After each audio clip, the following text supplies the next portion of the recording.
I'm Billy S, welcome back to the channel. Today is a special one-off video I'm doing purely to get rid of my current autistic hyperfixation by ranking all the musical songs in Season 1 of Hazbin Hotel.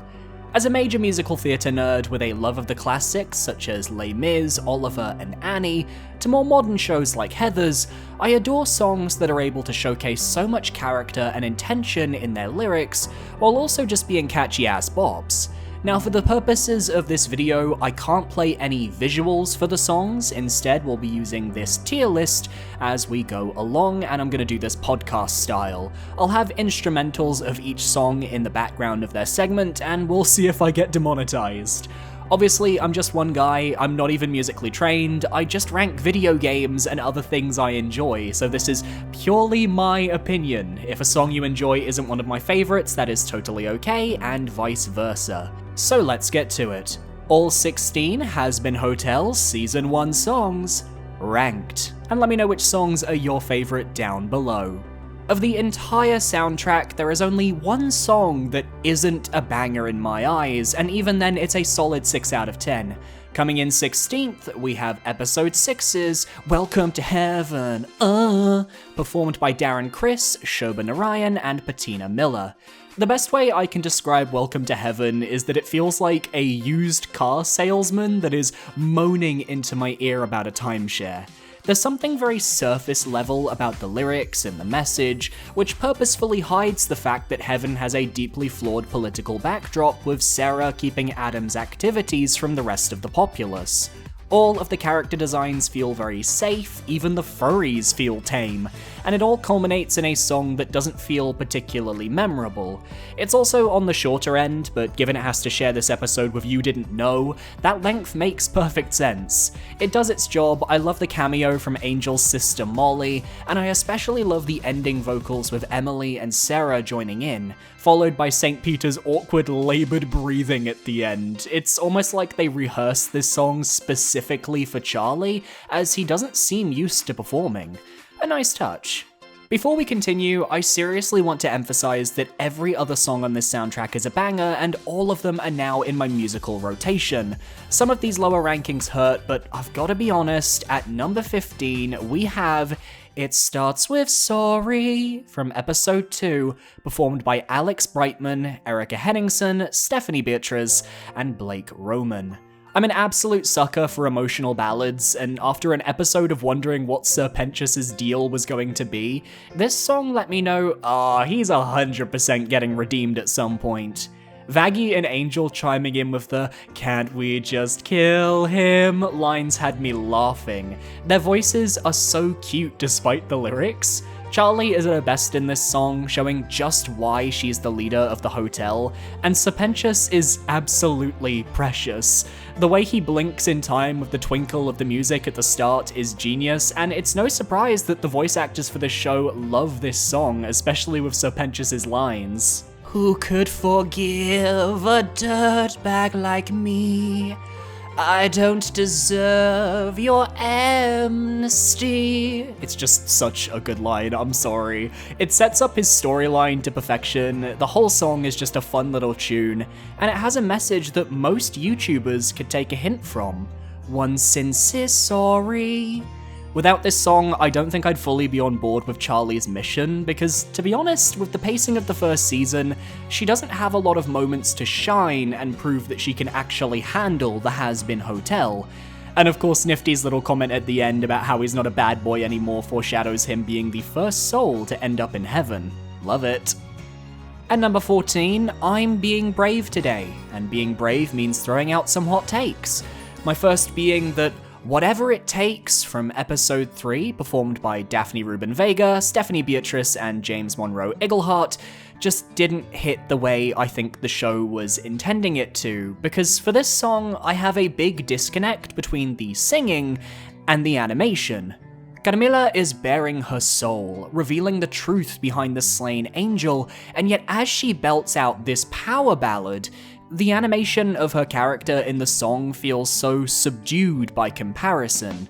Then Vaggie joins in, and while future episodes recontextualize her appearance in this song, which is very smart, especially teasing her future duet with Carmilla and her own past as an angel, for my first time viewing, it came across as very random to have her show up here.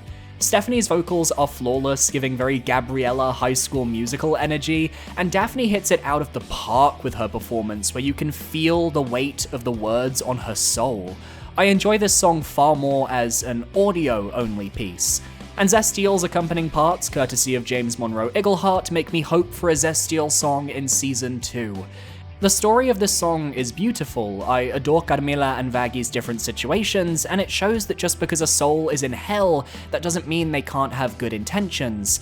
Carmilla wants to keep her children safe, and it easily makes her one of the most fascinating overlords in hell, and I want to see more of her Latina flair in Season 2. Taking the number 13 spot, we have the More Than Anything reprise from episode 8, performed by Stephanie Beatriz and Erica Henningsen. Another song that sets out to do one thing, excels really well, but suffers from both being a reprise of a song I vastly prefer, and from being extremely short. The runtime clocks in at under a minute, but the way it made people cry in such a short time needs to be studied. Vaggie and Charlie coming back together for what potentially could be their last night alive, sharing their first on-screen kiss, and having one of the most tender scenes in recent animation history feels monumental. The music box instrumental really goes a long way towards giving the song a different feel from the original, and the vocals are perfect as per usual. If anything, people were just glad this song happened early, because that scene of Charlie by Angel's bedroom door was fuel for the Angel is gonna die in the season finale fire on Twitter. I wish this song had a little bit more time to burn, make the duet longer, and give these two an extra few verses to build up to the kiss. That'd have made it perfect for me, but I recognize these shorter songs are because the other songs in the episode have to go so hard, and sacrifices had to be made. I swear, I don't hate Vaggie, even if most of her songs won't place that high on this list. I can only stress how much I love this entire soundtrack once again. Coming in at number 12, we have A Happy Day in Hell from episode 1, performed by Erica Henningsen. Every musical needs an introductory number, something that introduces us to the world, its inhabitants, and the main protagonist's role in the tale to come, and Happy Day in Hell manages this perfectly. You get Charlie's opening lyrics bigging herself up, Vaggie attempting to contain her, and then once she's loose from the hotel, it all goes up in flames in the best way. The setting of hell, of course, is deranged. It's filled with sinners, so naturally there's going to be a lot of violent imagery.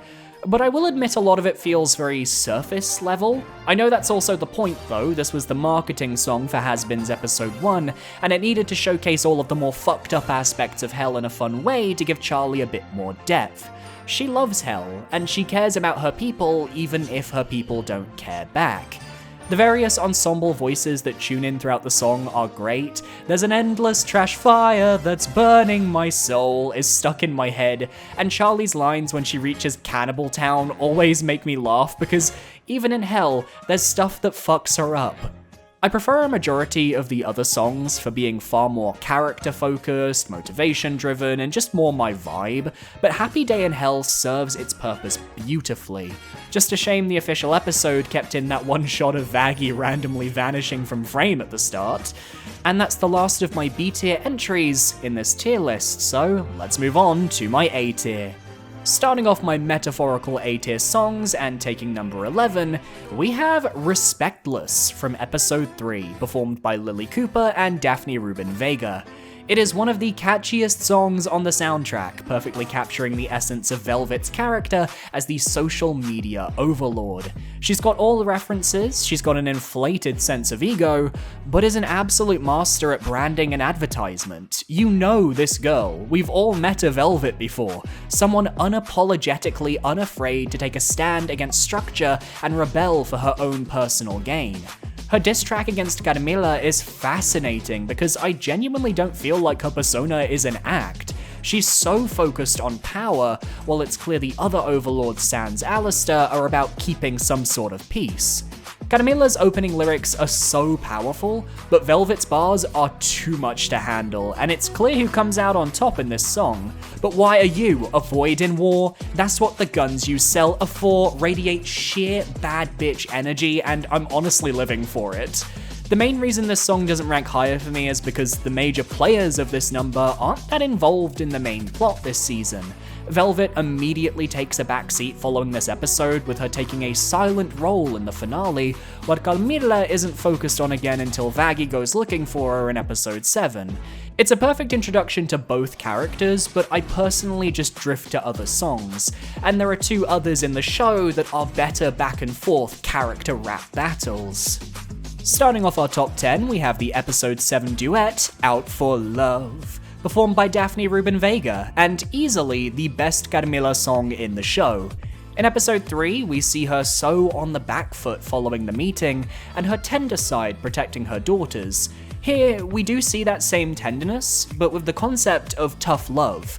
She knew what Vaggie would respond best to, and their dynamic as they fight and dance around the room is fascinating to watch. That Latina flair with the vocals and the lyrics hits so well, especially with Carmilla just doing every dip, trick, and flip in the book like it's the Brooke vs. Evie lip sync on Drag Race. The way these 2 characters have been set up, I can sense an interesting dynamic from them, and I'd love to see it explored further in season 2. After all, Vaggie was an angel from heaven, she never got the chance to have a mother figure, and I can't help but see that connection forming between her and Carmilla. It's criminal that this song is so short, because if it were a full track, it'd easily be top 6 or top 5. Just the first 2 lines, I see you're driven by your detestation, your every step is stoked with animus, goes so hard. What other song in recent memory used animus as a lyric? Come on, Thesaurus! Just such a feel-good track, and exactly what Vaggie needed to get back on the saddle, complete her training montage, and push ahead to help Charlie. Plus, it's so different from the other episode 7 song that they don't cancel each other out genre-wise. Coming in at number 9, we have episode 1's Hell is Forever, performed by Erica Henningsen and Alex Brightman.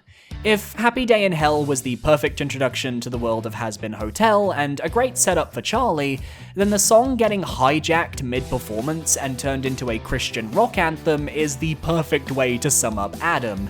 He's a washed-up rocker stereotype who does what he wants, fuck the rules, but because he was the first man in heaven, he has a pass. It gives the viewer this assumption that heaven is this messed up place because until we meet Emily in episode 6, this is all we know of heaven. The visuals are on full effect here. I especially love the shot where Adam is framed in black and white, and the instrumental where Adam chooses to air guitar because he felt like air guitaring. It's just so stupid, yet somehow intimidating. It's the perfect villain song for a villain that's also serving as this dark element of comic relief. You want to hate Adam, and whether you're glad he's dead at the end of the series, or you're wanting him to appear in hell as a sinner so he can eventually be re-redeemed, he left an impression. Ironically though, Hell is Forever, while being catchy as fuck, is only bolstered by the fact it has that brief reprise in episode 6. Without that return, I don't know if I'd find this song quite as memorable in the long run, hence why it just barely squeaks near the top half of my list. At number 8, we have episode 4's Poison, performed by Blake Roman. This will likely be my most controversial placement in the video because Poison very much is one of the season's most beloved songs, and I agree, I understand, I get it. The way in which it portrays Angel's abuse at the hands of Valentino, alongside that dark pop instrumental theme, reminiscent of more underground performances like a strip club or a drag bar, it really hits well for me. There's never a sense of comfort in this song, even as you're banging out to the lyrics. The last line, wish I had something to live for tomorrow, with Angel's voice crack hits on a severely emotional level. The way the song can sound so good, but the moment you listen to the lyrics, the weight of it all hits you like a truck, it's perfection. The animation accompanying everything is pretty much what I want to see from adult TV animation, not Family Guy bullshit, but just using the medium of animation to tell a genuinely dark story, and not shy away from suggestive or downright disturbing imagery without fetishizing it. Some of the shots I'm impressed they got away with, emphasized by the official lyric video not being able to show the show's visuals. However, despite loving Poison when it's on, I'll admit that it's just one of those songs I don't find myself humming, or one that finds itself on my rotation. Dare I say, I think the subject matter is so heavy that I can't listen to this song over and over like some of the others, and that's why for me it only ranks at number 8. Taking the number 7 spot, we have episode 7's Ready for This, an ensemble piece performed by Erica Henningsen, Amir Talai, and Leslie Kritzer, with Kimiko Glenn as Susan. Had to mention that one lest Susan heckle me too. One issue I admittedly had with season 1 of Hazbin was that between episode 1 and 8, 6 months passed. But there wasn't a sense that Charlie knew what she was doing in all that time. Her lesson plans kinda sucked, and it wasn't until the end of episode 6 where I really began to see her confidence. So I needed a coming-of-age song for her to show she was finally ready to handle her responsibilities. And Ready for This is exactly that. The irony that her usual singing ability resonates with the one faction of hell she was horrified by in the first episode is hilarious. But having the support of Rosie and Alistair as she slowly gains momentum was so satisfying to watch, especially getting to hold Al's mic for the first part. The cannibals themselves are hilarious, their lyrics are horrifying in the best way, come join the flesh buffet, but this song also works for Rosie and Alistair's motivations too. We all know Alistair has plans for Charlie, but seeing him become the literal devil on her shoulder, steering her in his advisor, is an interesting path. In a way, he's grooming her to grow into her power, but only because he stands to benefit from it. And Rosie, while perhaps a little more kind-hearted than Alistair, is also sticking with Charlie because she can sense Charlie is the right horse to bet on. It's a fascinating dynamic, one I hope we see more of in season 2. Rosie truly is the aunt that shows up a few times a year but has the best wisdom to impart. In a musical, this song would definitely come right before the intermission or at the end of an act, and be this grand spectacle similar to One Day More from Les Miserables, and that's why I'm likely drawn to it so much. At number 6, we have my second favourite ensemble song, episode 8's Finale, featuring the entire main cast, plus Jeremy Jordan as Lucifer, Christina Alabado as Cherry Bomb, and Christian Ball and Joel Perez as Vox and Valentino respectively.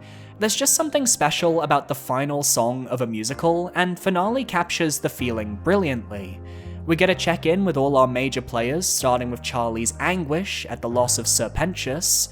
I took a hotel and I destroyed it. I know I could have done better, instead of letting you down. It hits me really hard every time I hear it, and I apologize by the way you have to deal with my voice singing the lyrics, but I really don't want to get copyright striked. The song transitioning then into a Happy Day in Hell reprise with Lucifer leading the charge filled me with so much joy. The way in which during the "it starts with you, you know it's true, fulfill your destiny" lyrics, the different singers chime in as their characters appear on screen is just so cool. Side note, Husk hugging the group with genuine care is the most precious thing. Speaking of, Keith David's "new lights across the marquee" line with his baritone voice is fucking phenomenal. That man eats every moment he gets to sing, no question, and he's my favorite character. I love it. But ironically, I think the transition to the V's is the most catchy part of the song. Vox and Valentino's duet is just such a head bop, setting them up as major players for the next season, though I do wish that Velvet could have joined in. I'm not sure if it was a scheduling conflict with her singer, or a purposeful choice that highlights the cracks in the trio, but it would have been more impactful with all three of them singing "The future of hell belongs to the V's." And then Alistair's segment, fuck! The way I have been dying for a full-on Alistair villain song akin to something like Hellfire or Be Prepared, and here we get a taste of what it'd be like. He always has to piggyback off someone else's song, so I think when he starts a song himself, it's going to hit extra hard. Nothing better than seeing someone as mysterious as Al finally get to loosen the mask and let us into some of his innermost thoughts, including that spicy little deal he's got going on. all culminating in his return to the displeasure of Husk and Lucifer, and the reveal of the new hotel with everyone coming together for the final lines. Just an all-around catchy song with so many threads to chase up next season. I, for one, am excited.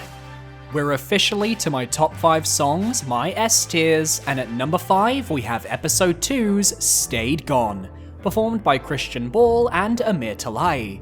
Of all the songs in the first season, Stayed Gone is the one that snuck up on me the most. I enjoyed it immensely upon first viewing because Vox's design is fire, his voice is like butter, and the clapback from Alistair was perfection. But it's also just one of the catchiest songs to boot. What's most impressive is how a majority of the song isn't really singing. It's Vox with his rapid speaking as he hosts his TV network, and Alistair speaking as a true radio host would from his tower. Yet the main melody when they do get to sing is so catchy. Vox's, while he hid in radio, we pivoted to video. Now his medium is getting bloody rare, has been stuck in my head for weeks, and I'm so sorry I can't do the key change of that part. I tried. Especially that brief shot of Alistair leaving the tailors as he sings that, and how Alistair's face just tells the whole story. Oh, he's bitching about me? Should I end his career? Yeah, let's end his career. I'm amazing. And Alistair nails his version of that same part of the song with the "Is Vox as strong as he purports, or is it based on his support? He'd be powerless without the other V's," followed by those other V's looking so proud. And once again, I can't do the key change of this song. I'm so annoyed because I like it so much. Alistair asks questions. He engages with his viewers, asking them to use their critical thinking to come up with a conclusion, while Vox does the opposite, telling his viewers exactly what to think and feel, and that's why Alistair comes out on top. Also, Alistair sitting like a fucking schoolgirl when he goes, "That's the tea," is going to fuel me for months. It's his solo at the end of the song that hits hardest though. We get a glimpse of Alistair's true nature, all the while my boyfriend almost ripped my shoulder out of its socket from how hard he was gripping it. He's a big Alistair fan. Just an amazing song that ends with the most defeated fuck I've ever heard on TV. Thank you, Vox. Coming in at number 4, we have episode 5's Hell's Greatest Dad, performed by Jeremy Jordan, Amir Talai, and Sarah Styles. Currently the most viewed song by a mile on the official Prime Video YouTube channel, it's clear we've all fallen in love with Lucifer's attempts to win over his daughter, followed by the best battle between two of the strongest men in Charlie's life we've ever seen. Alistair and Lucifer's beef made for one hell of an electro swing duet, and the way so many of Hazbin's songs alternate in their instrumentals with back and forths between characters is just so charming and perfectly on display here. Lucifer's attempts to buy his daughter's love show how disconnected he is from her life, with Charlie looking uncomfortable during the whole first verse of the song. But once Alistair shows up, her happiness returns, and we're shown that whether we like it or not, Alistair isn't the stepdad, but the dad who stepped up. The creative animation is on full throttle, befitting of two of the show's most theatrical characters. You can see where Charlie gets it all from, and the vocal performances from the pair are on point. You could almost call me Dad, followed by the instrumental of one-upping each other is the song's peak, though Angelic Power is a close second. Why Hell's Greatest Dad isn't in my top 3 though is quite simple. Say it with me, 1, 2, 3, Mimsy! I don't even know what that line reading was, I'm so sorry viewers. I sounded like the Japanese dub. Now don't get me wrong, Sarah Styles as Mimsy is vocally talented, and she sings her part beautifully. It's just, most people are here for the Lucifer-Alistair showdown, so her randomly appearing works in the musical when you're watching the show, but if you're listening to the song on Spotify or something, it's a little jarring. But there was no other way to end the song. Al and Lucy were about to get into a full-on fight when Mimsy shows up, so it had to be this way. My top 3 songs are all tracks that I listened to the whole way through. If they kept the confetti sounds for Mimsy's part in the OST variation, maybe I'd be more inclined to not pause at the end. But that is how the cookie crumbles. Coming in at number 3, we have the best ensemble song on the soundtrack. Episode 6's You Didn't Know, featuring Erica Henningsen, Stephanie Beatrice, Alex Brightman, Jessica Vosk, Patina Miller, and Shobha Narayan. And by God, if you're looking for a classical musical song that tells a story, this is the one for you. Every time the song switches to a different character singing, the instrumental and the feel of the music completely changes. When it's Emily, it's full of hope and confusion. With Charlie, it's filled with confidence. With Adam and Lute, it jumps back to Christian rock. Sarah delivering a purposeful lower key line with "Do what was required," followed by Emily raising the key and gaining her own confidence, and then the Hell is Forever reprise with Emily and Charlie owning the courtroom in just a single line. "If hell is forever, then heaven must be a lie." And we even get the sting at the end of the song where Adam reveals Vaggie's secret, Charlie being stunned to silence.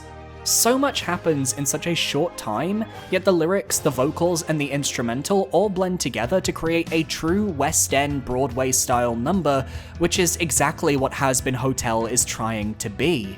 Charlie finally having the confidence I've been waiting for her to show as she shouts, "It's not fair, Sarah," is exactly what she needed. Lute's lines with Adam doing obscene gestures in the background is way too catchy given she's singing, "He blew a shot like the cock's in his mouth." It's just, I love the line. It's perfect, it's perfection, it's amazing, no notes. Sarah's aforementioned "do what was required" line with the flames of hell silhouetted in her eyes fills me with dread every time I see it. And Emily's "I don't need your condescension" line has become an actual meme in my day-to-day life whenever someone over-explains shit to me.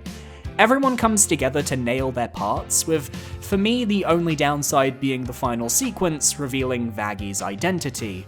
It hits hard, but after the Emily, Charlie, Hell is Forever sequence, which I feel is the true climax of the song, I tend to check out a tad earlier than was likely intended. This was the turning point of Hazbin Hotel, setting up the last 2 episodes beautifully and giving us a true look at the main threat facing the cast in Season 1, as well as the inner workings of Heaven and how nothing is quite as it seems. I only prefer my top 2 songs because they involve themes and characters I'm just a little bit closer to. Coming in at number 2, we have episode 5's More Than Anything, performed by Jeremy Jordan and Erica Henningsen. Now, we all know everyone with daddy issues probably bawled to this song when it first came out, but for me, what I love is that it tackles a relationship that isn't always focused on in musicals and duets. A father and a daughter, familial love, and the mending of their connection. Lucifer's fears in his first few lines are powerful and raw, such a far cry from the show he was putting on for the characters in the first half of the episode, showing just how depressed he truly was after being cast into hell and dealing with the dregs of humanity for so long. He only cares for his daughter. "I'll shelter and adore you more than anything" is such a beautifully sung line with the pitch change to that high note, and I'm not even gonna try it because my voice hurts right now. Charlie matching him, explaining how he inspired her, ending with the "I need to save my people more than anything," which is another line that stuck with me. It was the first moment where I truly felt Charlie's dream and her resolve towards helping humanity to atone. She doesn't feel ashamed of her people like her father, instead seeing their potential, their light, and that shining brightness managing to move Lucifer. It hits so well. Then the last third of the song is getting to see the 2 characters reconciling in such an emotional way. It's really, really, really cool. Not in a daddy issues way for me, but just the sheer level of emotion radiating from the pair is enough to bring me to tears. The visuals are stunning as Lucifer flies with Charlie through his mythical golden circus tent, as he accepts that his daughter has taken over his dream and may have more luck than him. After all, she's hellborn. What's the worst heaven can do? Send her down to double hell? For me, it's the fact that Lucifer accepts that Charlie is old enough to make her own decisions and decides to support her wholeheartedly that affects me. As the youngest in my family, I've kind of had to fight to feel like I'm validated sometimes, and it hits home as someone who's just very recently become independent. Plus, you know what? I just fucking love an emotional ballad. At number 1, it likely comes as no surprise, it's episode 4's You're a Loser, Baby, performed by the man himself, Keith David, alongside Blake Roman, in what is somehow the sweetest song on the soundtrack, despite the sheer level of profanity throughout. Husk and Angel's dynamic is easily my favourite of the show. Go figure, I like seeing two guys sort their shit out and find genuine comfort in each other.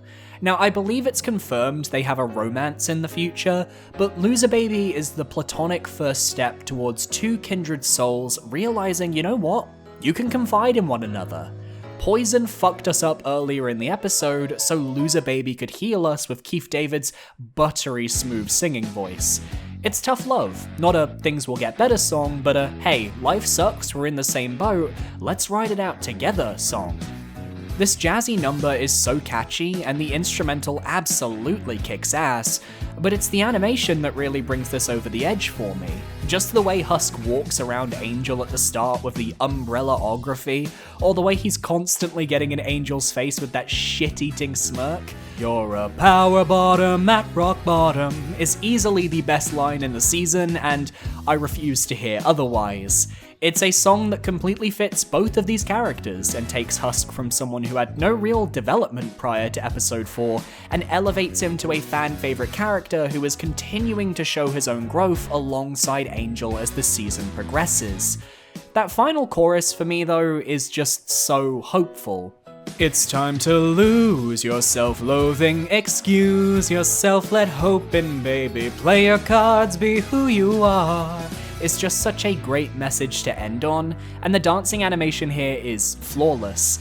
I said it to my partner, but Husk's wings really add so much depth to how his character performs in songs, and it gives the animators a lot to play with his character.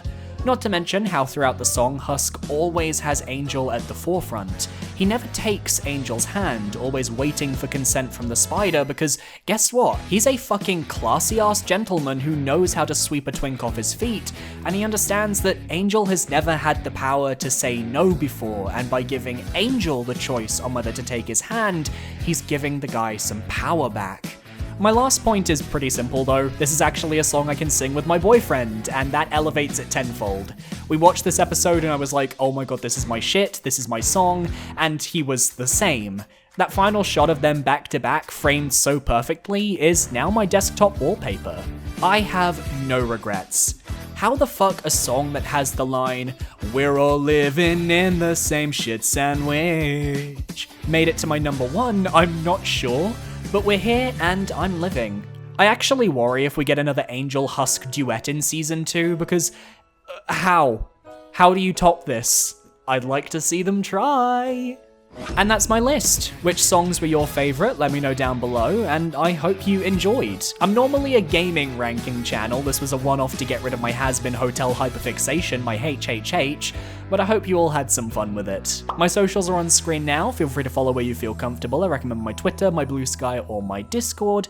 A massive shout out to my YouTube channel members and my patrons for supporting me for another month. You guys are all amazing and your support means the world. I'll see you guys next time for another video.